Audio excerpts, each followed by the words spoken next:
Welcome to Mornstead, a prominent region within the vast and sprawling world of Lords of the Fallen. In today's extended gameplay walkthrough, we're sharing an exclusive look at just some of the diverse and harrowing areas you'll journey through in your epic quest to overthrow Adyr, the demon god.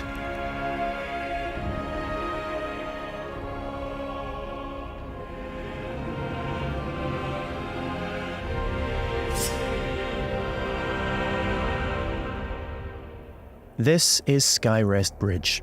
It is guarded by Pieta, she of the Blessed Renewal, one of the game's early boss encounters.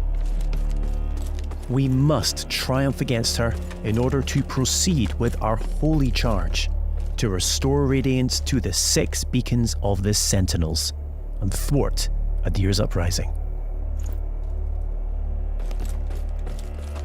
O holy Aureus, by your radiance grant me the strength to continue to endure these dark days, to lay bare the path to salvation.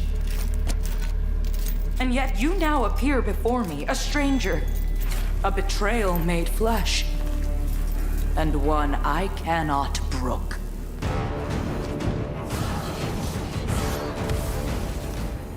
Melee, magic, and ranged abilities are seamlessly interwoven.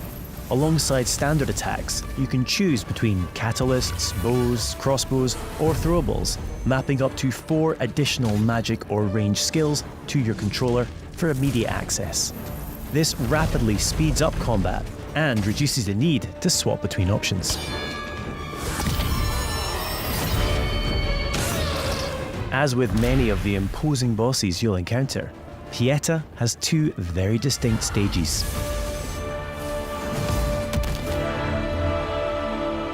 Death is not necessarily the end in Lords of the Fallen. When slain in Axiom, the realm of the living, you'll resurrect in Umbral, the realm of the dead. We now have one final chance to survive.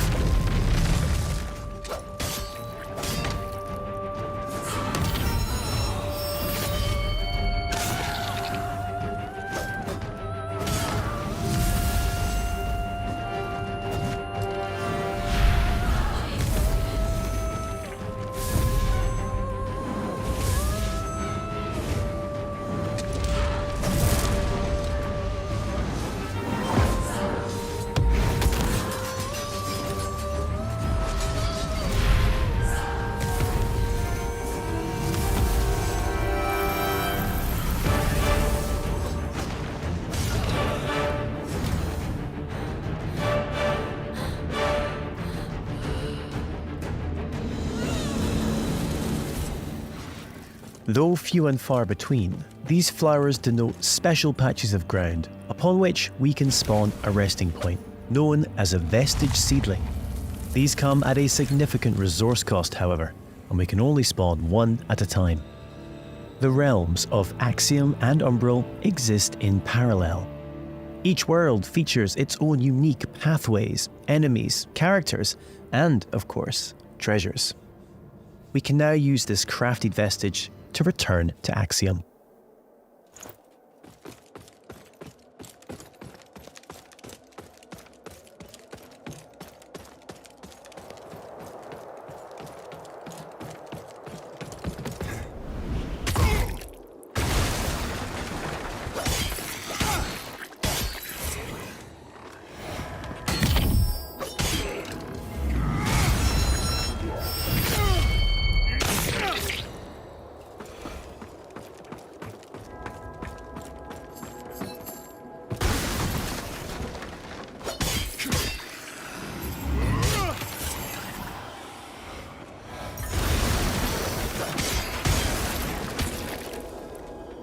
We can peer into the secondary realm at any time by raising the Umbral lamp.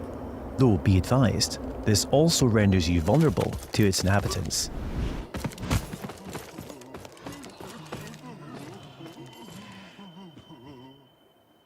We will now use the lamp to cross over to Umbral, though doing so will consume 1 of our 2 lives, and it isn't so easy to return to the world of the living.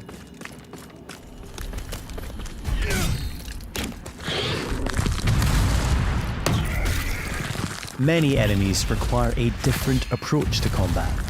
This mendacious visage, for example, is only vulnerable when attacked from the back or when it reveals its true form.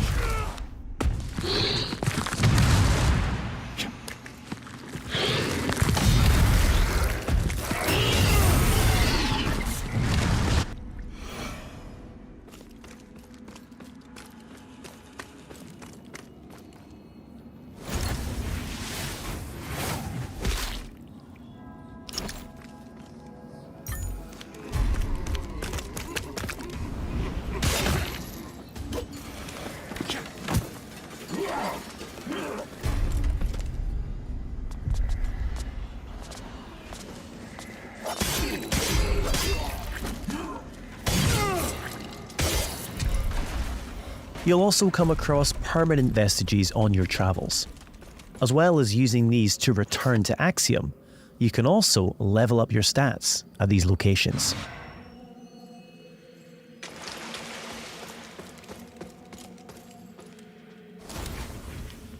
Three schools of sorcery can be mastered: Rogar, Radiant, and Umbral, each specializing in a different area of the arcane and requiring a different catalyst to cast. Our current build is adept in Rogar, characterized by devastating pyromantic attacks.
An age-old borough built into the very cliff face, Pilgrim's Perch typifies the verticality of Moonstead.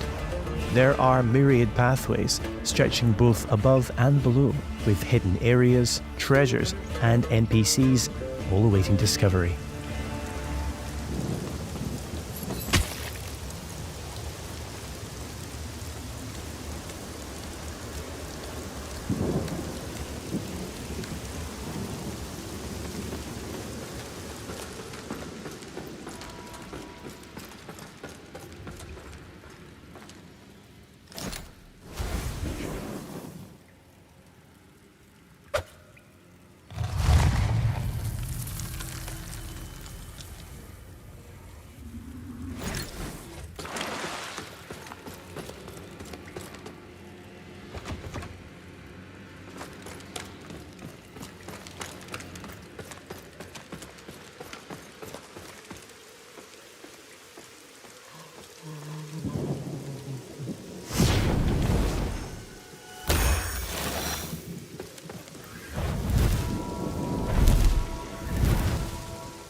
As a lamp bearer, all players are equipped with a devastating ability, the Soul Flay. By using one of a limited number of soul charges, we are able to extract the very soul of an enemy, ready to inflict significant damage.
The Soul Flay ability can also be used to manipulate the very environment when in Umbral.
We now find ourselves in Lower Calrath, an ever-burning district renowned for its displays of barbarity.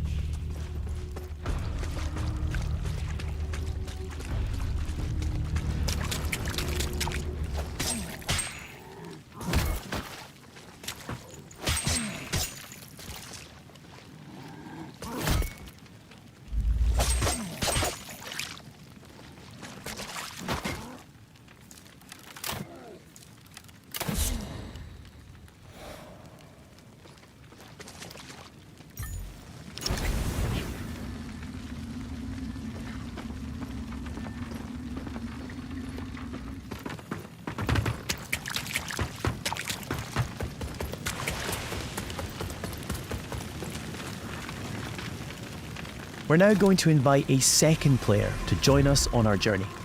This is easily achieved at any of the vestiges.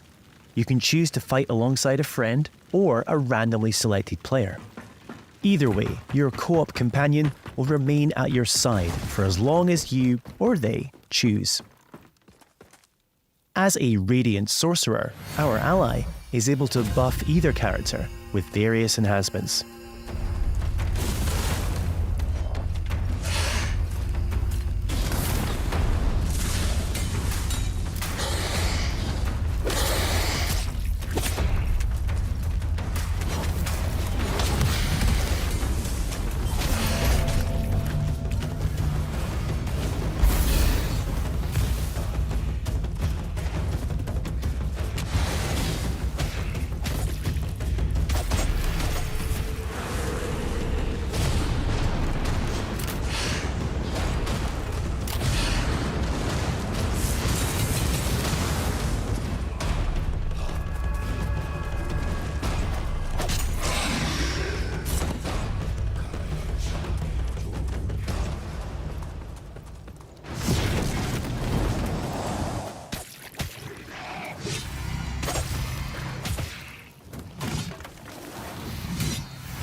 It appears our way is blocked by an umbral entity.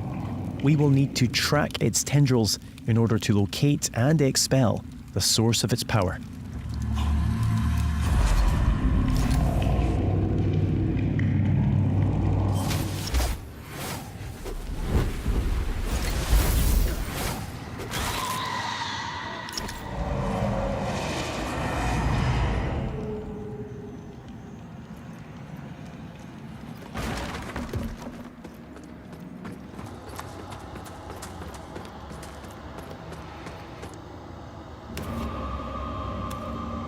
Finally, it's time to face off against the colossal spurned progeny, Scourge of Calrath.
The lands of Mornstead await you. Pre-order Lords of the Fallen now and prepare to unleash the darkness on Friday the 13th of October.